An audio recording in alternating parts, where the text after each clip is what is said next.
তৃণমূল কংগ্রেস মুখপাত্র অরূপ চক্রবর্তী কি বলেছেন শুনুন। আজকে বলতে বাধ্য হচ্ছি যে সিপিএম এর অবস্থা, আমি ভিখিরিদের ছোট করছি না, রাস্তার ভিখিরিদের থেকেও খারাপ। আজকে ভাবুন, একটা দল যারা 34 বছর রাজ্য শাসন করেছে, তাদের এটুকু মুরদ নেই যে নিজের দমে লড়বে। সকলের কাছে ভিক্ষের দৌড় নিয়ে যেতে হচ্ছে, আমায় একটু জায়গা দাও, আমায় মন্দিরে বসি। এই মোহাম্মদ সেলিম একটা অত্যন্ত কমিউনাল লোক, যে নিজে একটা এমএলএ সিট জেতার জন্য কখনো হুমায়ুনের পায়ে পড়ছে, আর আজকে মিমকে ফোন করছি। কোথা কত নামাবে এই দলটাকে? আসলে তো শূন্য হয়েছে, এরপর শতাংশে শূন্য হয়ে যাবে সিপিএম, ভোট শতাংশে। এমনকি জাতীয় কংগ্রেস, যারা এই রাজ্যে প্রান্তিক শক্তি, তারা পর্যন্ত কোমরের জোর রেখে বলছে আমরা একা লড়াই করব। সিপিএম ছাগলের চতুর্থ সন্তান হতে হতে এমন অবস্থা হয়েছে, একা লড়াই তো দূর, এমনকি বামফ্রন্টগত ভাবে লড়ার মুরদ নেই। আজকে গিয়ে হুমায়ুনের পা ধরতেছি, হুমায়ুনের মন বুঝতে চাইছি। এটা জীবনে প্রথম শুনছি, আমাদের পার্টিতে এরকম কোনো আলোচনা হয়নি এবং মিমের সাথে রাজনৈতিক কোনো বোঝাপড়া করার কোনো কারণ বা কোনো পরিস্থিতি আছে বলে আমার মনে হয় না। আর পশ্চিমবাংলাতে মিম বলে কোনো পার্টিও সত্যি কথা বলতে সেই অর্থে নেই। ওরা হায়দ্রাবাদে কিছু আসন ওদের আছে, বোম্বেতে বা বিহারে কিছু আসনে প্রতিদ্বন্দ্বিতা করে। পশ্চিমবাংলার যে এমনকি বাঙালি মুসলমান সমাজ, তার সঙ্গেও মিমের রাজনীতি বা সামাজিকভাবে কোনো মিল নেই। আর আমাদের পার্টির যা বোঝাপড়া বা আমরা পার্টির রাজনীতিকে যে চোখে দেখি, তার সঙ্গে মিমের মতো কোনো দলের সাথে কোনো রাজনৈতিক সমঝোতা হওয়ার কথাও না। সুতরাং আমার মনে হয় না যে এগুলোর কোনো ভিত্তি আছে বলে। হুমায়ুন কবির সাহেব যে বক্তব্য দিয়েছিলেন, সেই বক্তব্য তিনি প্রত্যাহার করে নিয়েছেন।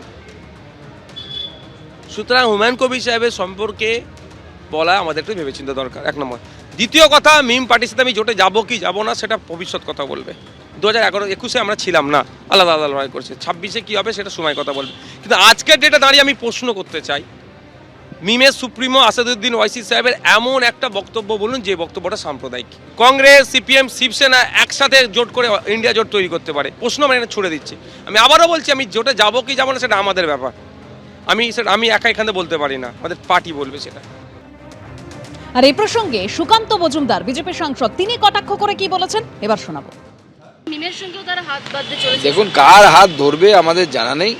বামফ্রন্টের অবস্থা হচ্ছে এখন হয়ে গেছে সেই ছেলে বা মেয়ের মতো, যা 3 মাসের বেশি বয়ফ্রেন্ড বা গার্লফ্রেন্ড টেকে না। হুমায়ুন কবিরের পর এবার কি মিমের হাত ধরতে চাইছে সিপিএম? কারণ মিম নেতৃত্বের তরফে যেটা জানানো হয়েছে যে আলোচনার জন্য ফোন এসেছে সিপিএম নেতৃত্বের কাছ থেকে। আর এই প্রসঙ্গে তৃণমূলের কি প্রতিক্রিয়া? বিধানসভায় অগ্নিমিত্রা পালের সেই মন্তব্য, সংখ্যালঘু ইস্যুতে তিনি যে মন্তব্য করেছেন, সেই মন্তব্যে আজও উত্তপ্ত বিধানসভা। বিধানসভায় বিজেপি বিধায়কের বিরুদ্ধে নিন্দা প্রস্তাব আনেন পরিষদীয় মন্ত্রী শোভনদেব চট্টোপাধ্যায়।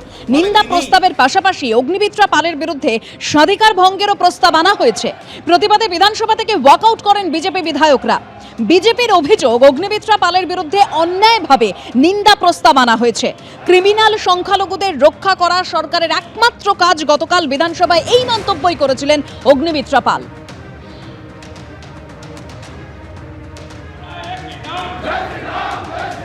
কথা নিয়েই এসেছিলাম, যা সারাদিনই আমরা বিতর্কে অংশগ্রহণ করব। নামের তালিকা সবই পাঠিয়ে দেওয়া হয়েছে। তা সত্ত্বেও কালকে কোনো রকম অ্যাডভান্স শব্দও ছিল না। সিরাজ আকিম, যার পেছন থেকে বোধহয় জনসমর্থন সরে যাচ্ছে হুমায়ুন কবির এবং নওশাদ সিদ্দিকীর সৌজন্যে, ফলে তিনি আবার একটা ওই কমিউনিটি মোবিলাইজেশনের কাজ করছেন, ঘৃণ্য খেলায় নেমেছেন। কালকে হাউসে যা বলা হয়েছে সব অন রেকর্ড। ক্রিমিনাল সংখ্যালঘুদের রক্ষা করা সরকারের একমাত্র কাজ। গতকাল বিধানসভায় এই মন্তব্য করেছিলেন অগ্নিমিত্রা পাল। আর গতকালও এ নিয়ে উত্তেজনা ছড়ায়। আর আজও এই মন্তব্যকে কেন্দ্র করে উত্তপ্ত হয়ে ওঠে বিধানসভা। বিধানসভায় বিজেপি বিধায়কের বিরুদ্ধে নিন্দা প্রস্তাব আনেন পরিষদীয় মন্ত্রী শোভনদেব চট্টোপাধ্যায়। নওশাদ সিদ্দিকী কি বলেছেন শোনাবো। এই বিজেপি তৃণমূল মিলে বাংলার মানুষকে গোমরাহ করছে, ভুল পথে পরিচালিত করছে। যেই ব্লকে 20% মুসলিম আছে, সেই ব্লকগুলোকে সংখ্যালঘু ব্লক বলে চিহ্নিত করা হয়। স্কুল এডুকেশনে, মাদ্রাসা এডুকেশন, মাইনরিটি অ্যাফেয়ার্স যে ডিপার্টমেন্টে যে টাকা আছে, ওখানে সেটা খরচ করে। শুধুমাত্র মাদ্রাসায় খরচ হয় না, স্কুলেও খরচ হয়। তাহলে এই কথাগুলো ওনারা বলেন না, এই জন্যই বলে না, মানুষকে বিভ্রান্ত করার জন্যই। তারা এইগুলো চুপ থাকে আর যেগুলো অনৈতিক কথা, অন্যায় কথা, সেগুলো জনমানুষে বলে। এখন দেখার বিষয় রাজ্য প্রশাসন মাননীয় বিধায়ক মহাশয়ের বিরুদ্ধে কি ব্যবস্থা গ্রহণ করে। অগ্নিমিত্রা পালের গতকালের মন্তব্যের জেরে আজও উত্তপ্ত হয়ে ওঠে বিধানসভায় বিজেপি বিধায়কের বিরুদ্ধে নিন্দা প্রস্তাব আনেন পরিষদীয় মন্ত্রী শোভনদেব চট্টোপাধ্যায়। কি বলেছেন তিনি শোনাবো।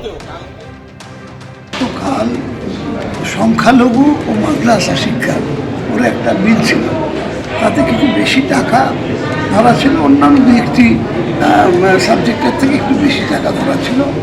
এইটাকে কটাক্ষ করতে গিয়ে উনি একটা খুব অত্যন্ত নিম্ন মানের একটি কথা ব্যবহার করলেন, শব্দ ব্যবহার করলেন যে এইসব টাকা দেওয়া হচ্ছে মানে এখানে সমাজ বিরোধী তৈরি হবে, ক্রিমিনাল তৈরি হবে। এটা বলা মানে মুসলিমদের এত টাকা দেওয়ার অর্থ হলো এটা ক্রিমিনাল তৈরি হয়। এই যে কথাটা উনি বললেন, এটা এই সভাতে অন্তর্ভুক্ত একগাদা মুসলিম বিধায়ক আছে, সেইখানে ধরে এই ধরনের একটা অশালীন কথাবার্তা বলা বিধানসভার অভ্যন্তরে এরকম মানে গোটা হাউসের প্রত্যেকটি সদস্যকে অপমান করেছে, অসম্মান করেছে। সেই জন্য তার বিরুদ্ধে আমরা আজকে প্রিভিলেজ মোশন আনলাম। এবিপি আনন্দ, এগিয়ে থাকে, এগিয়ে রাখে।